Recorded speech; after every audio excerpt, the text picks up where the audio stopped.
அனைவருக்கும் வணக்கம்.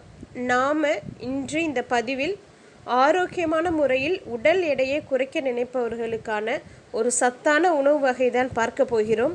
உடல் எடையை குறைக்க நினைப்பவர்கள் அவர்களுடைய உணவு முறையில் தினசரி முளைக்கட்டிய கொள்ளு அல்லது முளைக்கட்டிய தானியங்கள், அதிக அளவு காய்கறிகள், கீரை வகைகளை எடுத்துக்கணும். இரும்பு சத்து நிறைந்த உணவுகளை எடுத்துக்கணும். நாம் இன்றைக்கு ராகி வச்சு தான், அதாவது கேழ்வரகை வச்சு தான் ஒரு உணவு செய்ய போகிறோம். அதற்கு வேணுங்கிற அளவு காய்கறிகள் எடுத்துக்கலாம். அதை ஒரு குக்கரில் சேர்த்துட்டு தேவையான அளவு உப்பு சேர்த்துட்டு அது கூட மஞ்சள் தூள் சேர்த்துக்கலாம், சீரகத்தூள் 1 ஸ்பூன் சேர்த்துக்கலாம், கொஞ்சமாக சுக்கு சேர்த்துருக்கேன் நான், ஒரு ஸ்பூன் ஃபுல்லாக தனியாத்தூள் சேர்த்துக்கலாம், அதே அளவு மிளகாய்த்தூள் சேர்த்துக்கலாம், அதாவது 1 ஸ்பூன் ஃபுல்லாக. உங்களுக்கு நிறைய காரம் வேணும் அப்படின்னா ஒரு பச்சை மிளகாய் கூட நீங்கள் இந்த காய்கறிகளோடு சேர்த்து வேக வச்சுக்கலாம். இப்போ நான் போட்டது வந்து பார்த்திங்கன்னா பூண்டு பொடி எப்படி செய்கிறதுன்றது நம்மளுடைய சேனலில் இருக்குது, அதை நீங்கள் பார்த்துக்கலாம். இப்போ இது எல்லாத்தையும் நல்லா மிக்ஸ் பண்ணி விட்டுக்கலாம். அடுத்து தண்ணீர் சேர்த்துக்கலாம். காய்கறிகள் மூழ்கிற அளவு மட்டும் தண்ணீர் சேர்த்துக்கணும். ரொம்ப கம்மியாகவும் வச்சிடக்கூடாது, அதிகமாகவும் வச்சிடக்கூடாது. ஏன்னா இதில் நம்ம ஃபர்தராக அடுத்து நம்ம தாளித்து காரம் சேர்த்துக்கலாம், அந்த மாதிரிலாம் இருக்காது. நம்ம வேக வச்சு அப்படியே கேழ்வரகு மாவுக்குள்ளார வச்சு வேக வச்சு சாப்பிட போகிறோம். அதனால் அளவாக தண்ணீர் வைக்கணும். இப்போ நான் 2 கிளாஸ் தண்ணி ஊற்றிருக்கேன். உங்களுக்கு பார்த்தாலே தெரியும், காய்கறிகள் மூழ்கிற அளவு தான் தண்ணீர் வச்சுருக்கேன். இப்போ இதை நாம் வேக வச்சிடலாம். அடுத்து ஒரு பாத்திரத்தில் 2 டம்ளர் தண்ணீர் ஊற்றி கொதிக்க வச்சிடலாம். தண்ணீர் கொஞ்சம் சூடான பிறகு உப்பு சேர்த்துக்கலாம்.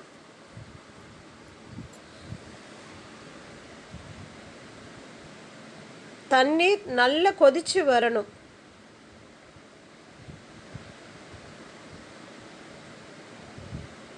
இப்போ தண்ணி நல்லா கொதித்து வந்த பிறகு ஆஃப் பண்ணிவிட்டு அந்த பாத்திரத்திலே நம்ம மாவு போட்டு கிளறணும். இப்போ நான் கேழ்வரகு மாவு போட்டு கிளறிட்டுருக்கேன். நான் வந்து தண்ணீர் அளவு சொல்லலை, ஏன்னா சில மாவு நல்லா தண்ணீர் நிறைய இழுக்குது, சில மாவு வந்து பார்த்திங்கன்னா தண்ணீர் இழுக்காமலே கொஞ்சம் நிறைய மாவு சேர்க்குற மாதிரி இருக்குது. அதனால தான் தண்ணீரோடைய அளவு நான் சொல்லலை. நீங்கள் 2 கிளாஸ் தண்ணீர் அப்படின்னா அதை நல்லா கொதிக்க வச்சுட்டு இந்த மாதிரி மாவு சேர்த்துக்கிட்டு மிக்ஸ் பண்ணிக்கிட்டே இருக்கணும். கட்டி விடுறதை பற்றிலாம் கவலைப்படாதீங்க, அது நம்ம இந்த மாதிரி மிக்ஸ் பண்ணுறதுலே நல்லா ப்ராப்பராக வந்துடும்.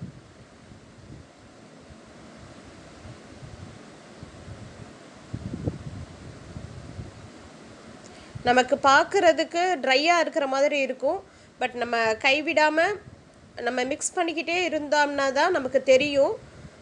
அது வந்து ஒரு சப்பாத்தி மாவு பதத்துக்கு நமக்கு வரணும்.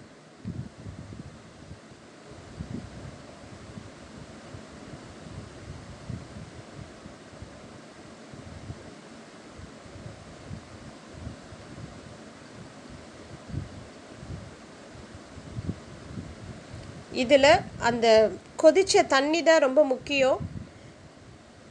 கொஞ்சம் கூட ப்ளைன் வாட்டர், வார்ம் வாட்டர் சேர்க்கக்கூடாது. ஹாட் வாட்டரில் தான் நம்ம இந்த மாவை போட்டு கிளறணும். ஏன்னா கேழ்வரகு மாவு பச்சை தண்ணியில் இந்த மாதிரிலாம் கொஞ்சம் ஸ்டிக்கியாலாம் வராது,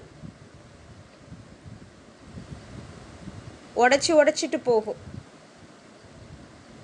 அதனால் பச்சை தண்ணி இதில் சேர்த்துறாதீங்க.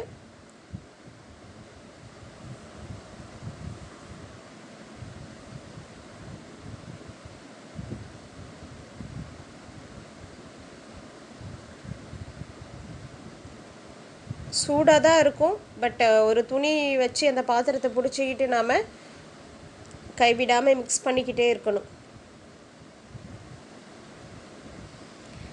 ரொம்ப சூடாக இருக்குது, நல்லா கடகடன்னு நான் செய்கிறேன். இப்போ பார்த்திங்கன்னா நமக்கு இப்படி பால் உருட்டினோம்னா பால் மாதிரி வரணும். இப்போ நம்ம கொழுக்கட்டை தான் செய்ய போகிறோம். அதனால் இந்த மாதிரி நம்ம பரப்பி விட்டோம்னா நல்லா உடையாமல் பரவணும். ஓகே, இப்போ இது கரெக்டான பதத்தில் இருக்குது. கொஞ்சம் சூடு ஆறட்டும். அதுக்குள்ளார காய் வந்துருச்சான்னு பார்க்கலாம்.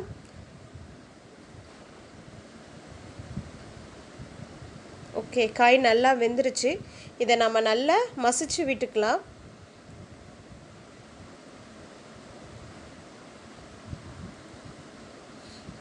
இந்த மாதிரி நல்லா மசிச்சு விட்டுக்கணும்.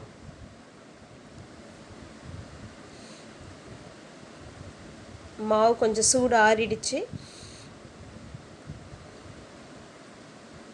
இந்த மாதிரி நல்லா பிசைஞ்சிக்கலாம். சப்பாத்தி மாவு பதத்துக்கு நாம் இதை பிசையணும்.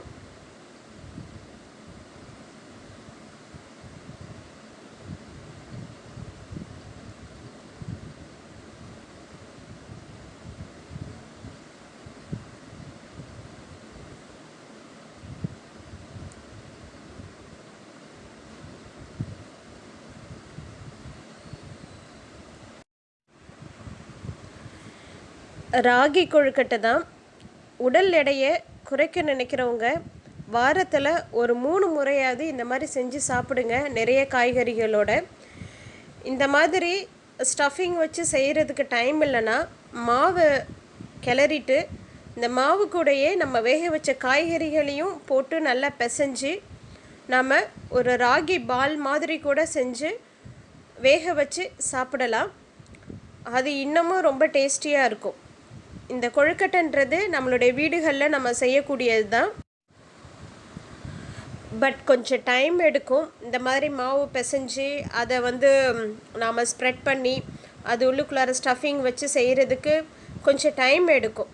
இந்த மாதிரி டைம் எடுக்கும்னு ஃபீல் பண்ணுறவங்க, டைம் இல்லாதவங்க ராகி பால் மாதிரி செஞ்சு சாப்பிடுங்க. இதில் நான் எண்ணெய் எங்கேயுமே சேர்க்கவே கிடையாது. இட்லி தட்டில் மட்டும் கொஞ்சமாக எண்ணெய் தடவிருக்கேன் அந்த குழிகளில்.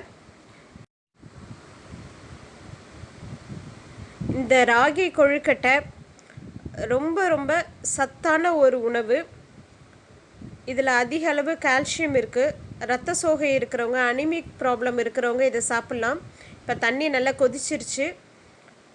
நம்ம இட்லி வேக வைக்கிற மாதிரி தான் வேக வச்சு எடுக்கணும். ஒரு 10லேருந்து 15 நிமிஷம் வைங்க. இப்போது கொழுக்கட்டை நல்லா வெந்துருச்சு. இதை நம்ம அப்படியே சாப்பிட்லாம். இதுக்கு சைடிஷ்லாம் தேவையில்லை. சைடிஷ் இல்லாமல் சிலரால் சாப்பிடவே முடியாது. அப்படி சைடிஷ்ஷோடு வேணும்னு நினைக்கிறவங்க மட்டும் தேங்காய் சட்னியோ அல்லது தேங்காய் பொட்டுக்கடலை சட்னியோ வச்சு சாப்பிடலாம். எடை குறைக்க நினைக்கிறவங்க இதை அப்படியே சாப்பிடலாம். இதில் ராகி பால்ஸும் உங்களுக்கு காமிச்சிருக்கேன்.